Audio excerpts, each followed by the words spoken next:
তখন ঠিক ৩টা। চাঁদপুরগামী একটি যাত্রীবাহী লঞ্চের বাথরুমে যাওয়ার সময় হঠাৎ পা পিছলে উত্তাল মেঘনা নদীতে পড়ে যায় শরীয়তপুরের এক কিশোরী মেয়ে।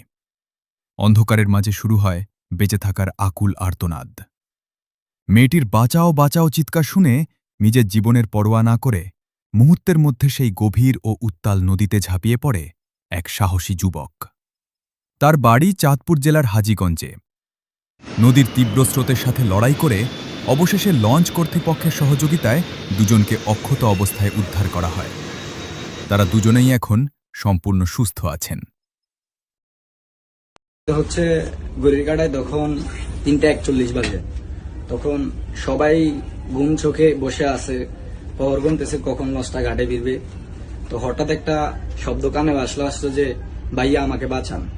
তো সবাই কৌতূহল মনেতে সামনের দিকে তাকাই, চারিদিকে দেখলো, দেখার পরে কেউ কিছু দেখলো না, অন্ধকার তো তখন। তারপরে আবার লঞ্চটা স্লো করছে, স্লো করার পরে আবার আরেকটা শব্দ হলো যে ভাইয়া আমাকে একটু বাঁচান। পরবর্তীতে আমি তখন পিছিয়ে ছিলাম লঞ্চের, ফার্স্টে আমি সামনে ছিলাম, তখন ডাকটা শোনার পরে আমি পিছনে ছিলাম। পিছনে যাওয়ার পরে দেখতেছি যে আমি শুধু ওই আপুর হাতটা দেখছি, হাতের একটু দেখা গেছে।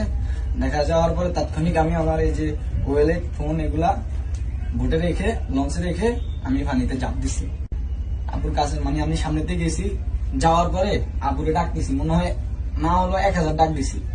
ডাক দেওয়ার পরে কোনো সারা শব্দ পাইতেছি না। তখন আমার নিজের ভিতরে একটা ভয় ঢুকে গেছে। এটা হচ্ছে ত্রিমোহনা। এটা লোকেশনটা হচ্ছে আকিজ গ্রুপ অফ ইন্ডাস্ট্রির আপনার দক্ষিণ পূর্ব পাশের যে ত্রিমোহনাটা, মেঘনা আর হচ্ছে বুড়িগঙ্গা আর আরেকটা কি জানি নদী, এটা 3 নদীর মোহনার ভিতরে। যে জীবন বাজি রেখে এই যুবক আজ যে দৃষ্টান্ত দেখালো তা প্রমাণ করে পৃথিবী থেকে এখনও মানবতা হারিয়ে যায়নি। স্যালুট এই সাহসী তরুণকে।